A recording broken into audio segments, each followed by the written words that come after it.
Hello, today we're going to be talking about the problem of change. Does change exist, and is reality timeless or is it permanent? So to understand this, we need to talk about the pre-Socratic philosophers. And recently I wrote an essay on this very subject, which you can find at georgegreenSwift.co if you want to read it. But if not, you can just watch the video.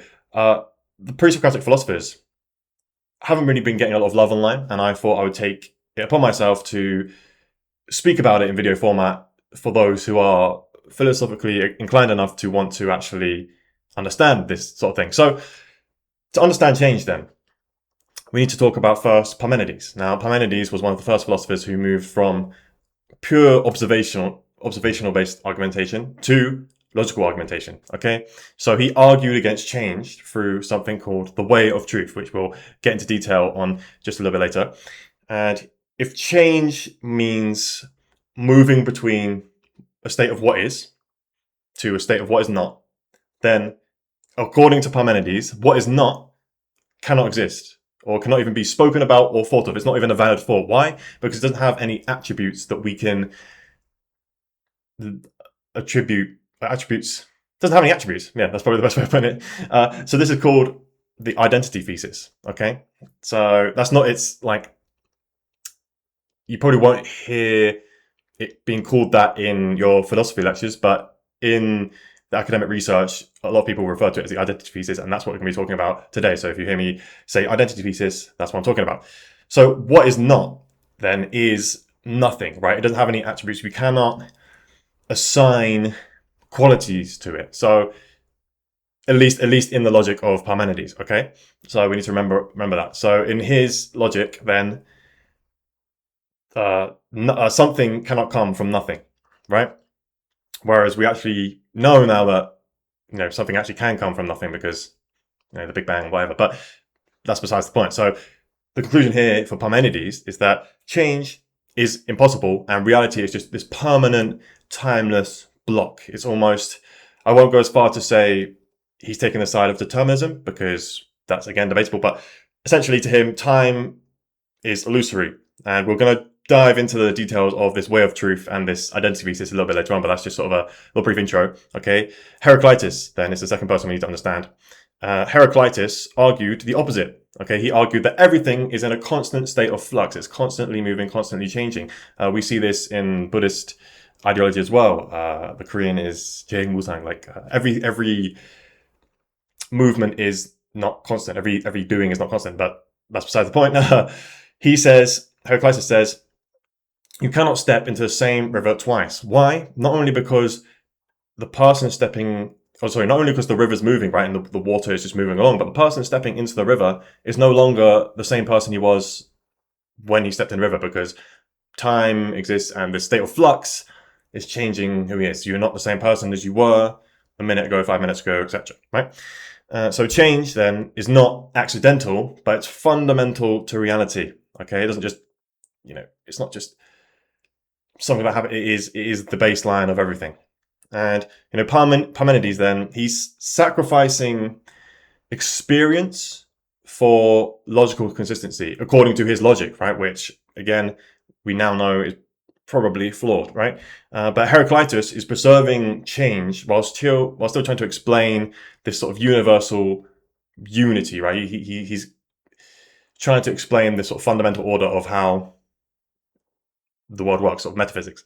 But I personally think that Heraclitus is closer to the truth, although I'm a huge Parmenides fanboy. I think Parmenides' contribution to philosophy was enormous. So it's quite interesting to have these two sides, because there's a person who you agree with on logical grounds, but the person you sort of admire for their thinking. So it was quite fun actually going through this essay, this train of thought. So we're going to start off with Parmenides. So Parmenides, he lived in Elea, which is an ancient province or country state in ancient Greece, right? So, and he wrote in religious poetry. He was actually said to have lied down in caves for like a day or two at a time, not eating anything, not drinking anything, just to get into stillness. And he was almost more like a mystic than a philosopher in certain cases. But he obviously had a lot of influence over society at the time.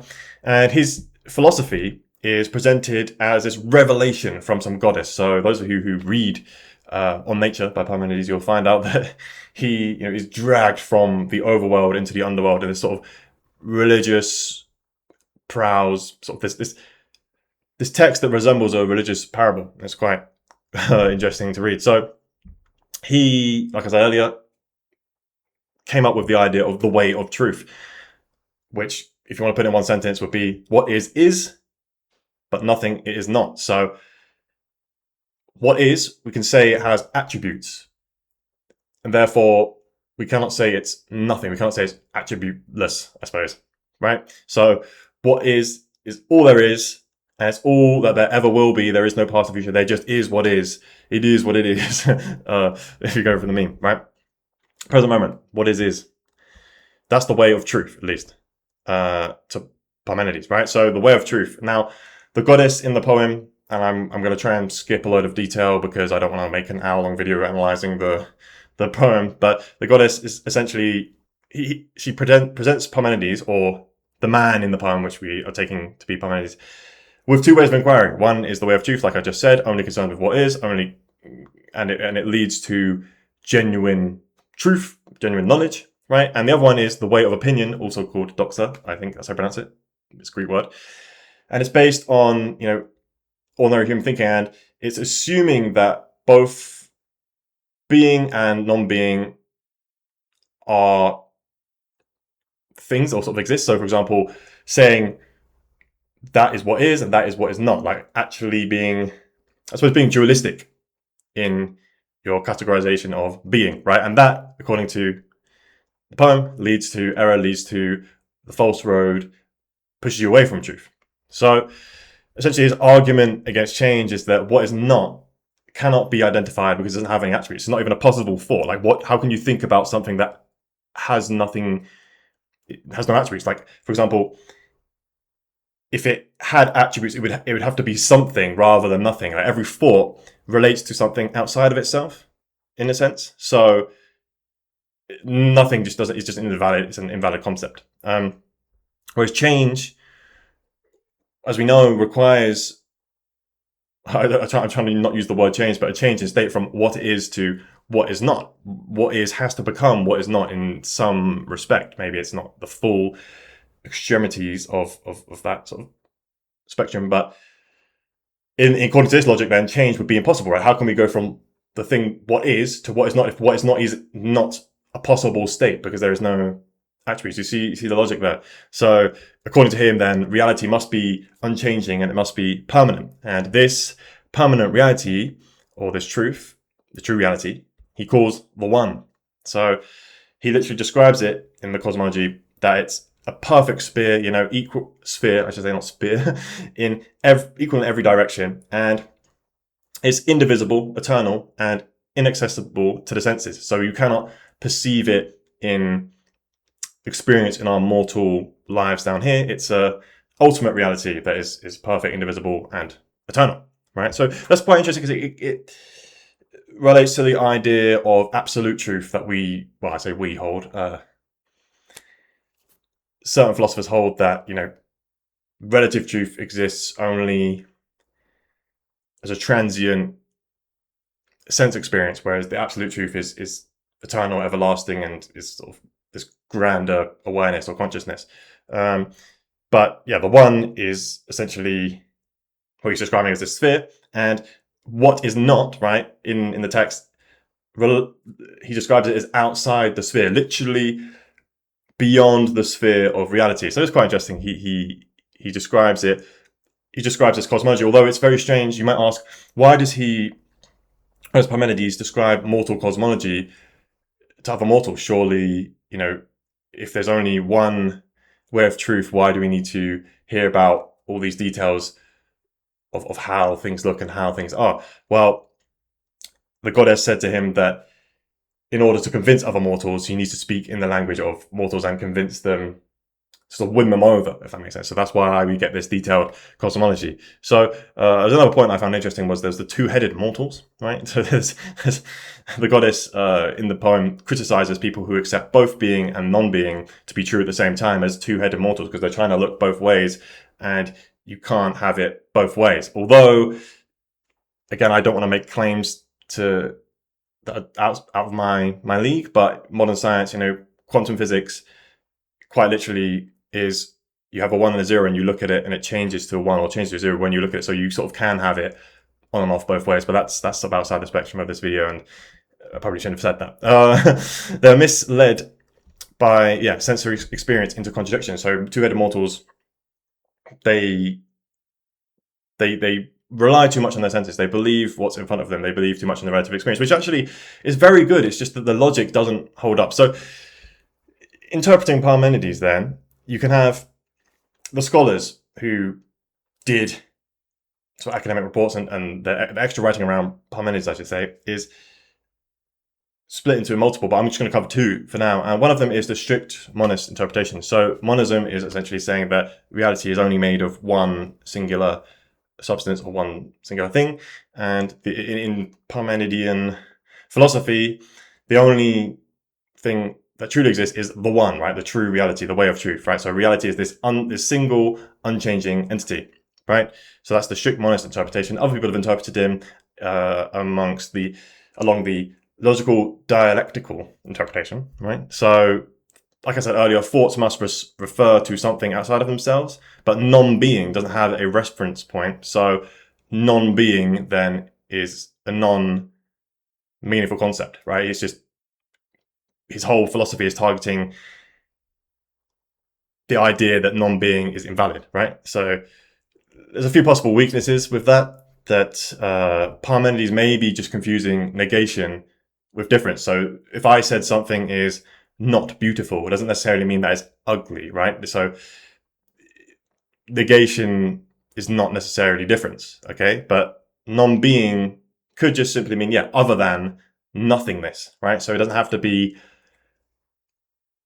not being no being at all. It could just be something that isn't being, which, again, it gets a little bit murky philosophically, but this sort of criticism weakens his argument against change somewhat, because you can get into the semantics. So that was sort of Parmenides. Okay, now moving on to Heraclitus. I appreciate. Wow, I've been speaking for 12 minutes. This is quite quite the adventure I'm going on, and I've been trying to reduce things into the most simplified form so that people watching can understand. But anyway, Heraclitus, the fear of flux. So everything, according to Heraclitus, is in constant change. Flux. Everything is moving. Everything's in motion. Flux is constitutive of being itself. So it's not like an external phenomena just laid onto it. Being is flux. Everything is change, quite literally. So the universe is a process rather than a collection of just fixed objects. It's always moving. So it's sort of like the human organism, right? The whole exists thanks to the constant flux and the moving of these parts, right? So flux is sort of the ingredients that consists or constitutes the whole universe, right? If you want to put it in that way. The famous river example that I talked about earlier, you cannot step in the same river twice. I think I covered this pretty well earlier, but I'll just go through it quickly, is that not only is the water different, but the person entering the river is also different. So both the subject and the object are constantly in flux and constantly changing. This is what he's saying. But just so far, notice that there's no core logical argument underpinning Heraclitus. He is just doing this sort of, it's semi-logical, but it's based off observation. He's not really reasoning or arguing anything to us just yet. So Heraclitus' point number one is flux. Okay, everything's changing. Point number two is the logos. So he believed in something called the logos, which is, to him, the rational principle underlying the cosmic order, right? It's this force that provides structure to an otherwise sort of changing world. It's the glue that holds everything together. He's calling it the logos.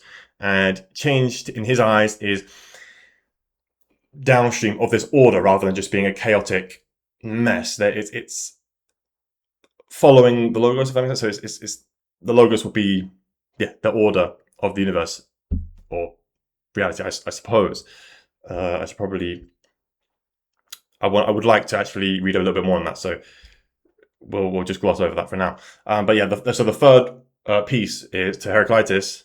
Well, I say third, there's actually a little bit more. So the next piece for Heraclitus is the coincidence of opposites, the coincidence of opposites, if you will.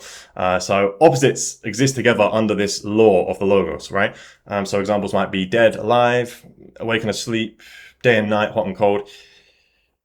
Opposites transform into one another. So there's hot and cold sort of go together as a pair.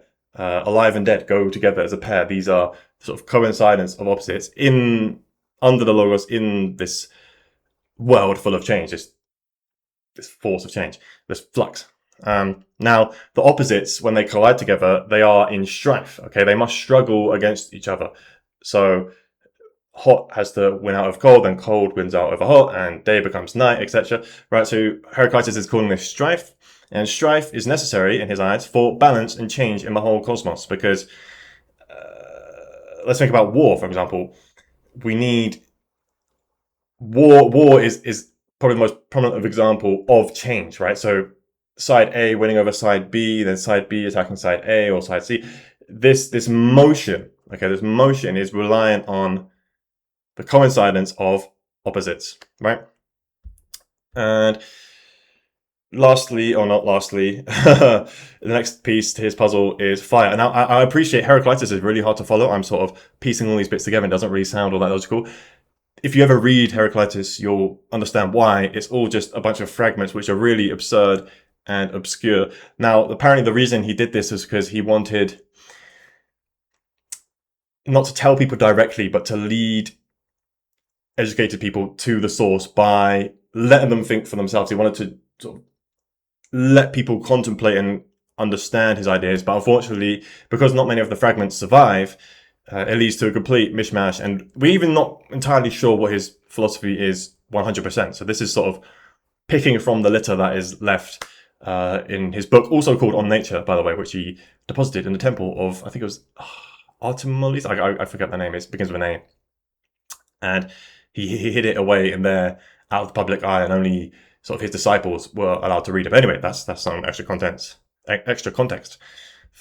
which we don't need to dive into for the problem of change. So fire was the next piece of the puzzle.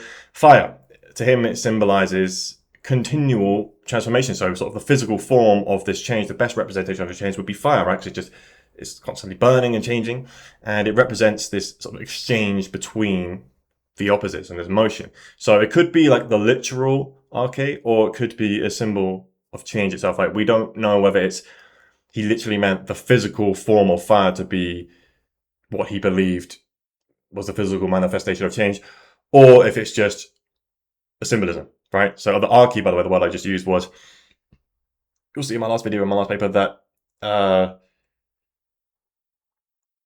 it's the primary substance of reality. That's what the Greeks called that. So Thales thought it was water, Anaximander thought it was something called Apiron. The arche is just, the fundamental glue of reality, which Heraclitus may have thought was fire. And so getting closer to the end now, unity and plurality. So we said earlier about the coincidence of opposites. Everything comes in a pair, sort of in duality.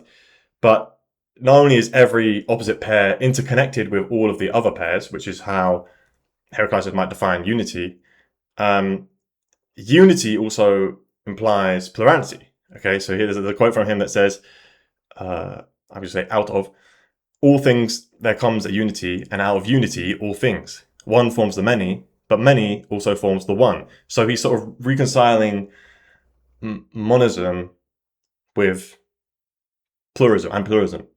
So he accepts both the unity and plurality. He sees it as a pair, as another one of these coincidence of opposites, which is hard to get your head around. So unity is the total system of these interconnected opposites in a change. So, day becomes night. Hot implies that there's a cold. Unity implies that there's a plurality, right? And this sort of chain of all of them is what he's calling unity. Now, the many generate the one, as he says, so the one generates the many. So unlike Parmenides, he's not eliminating change just to preserve unity. He's not saying that there's the way of truth or there's a false road. He's incorporating unity within his model of change, right? So we've done Parmenides, we've done Heraclitus. Now we can move on to the differences, the similarities, and then the final conclusion, which I'm sure if you're 90 minutes into the video, you've probably been sweating in anticipation for. So the differences and similarities, right? Major differences. Parmenides saying, change is impossible. Reality is one permanent being. The senses, they're deceptive. And unity excludes polarity. That's essentially the way of truth that we went through earlier. Heraclitus is saying that change is fundamental, right? Flux. Reality is constantly in flux. That opposites generate reality. And then this unity also includes polarity because it's a pair that goes together. Unity goes with polarity, which is kind of hard to get your head around a little bit.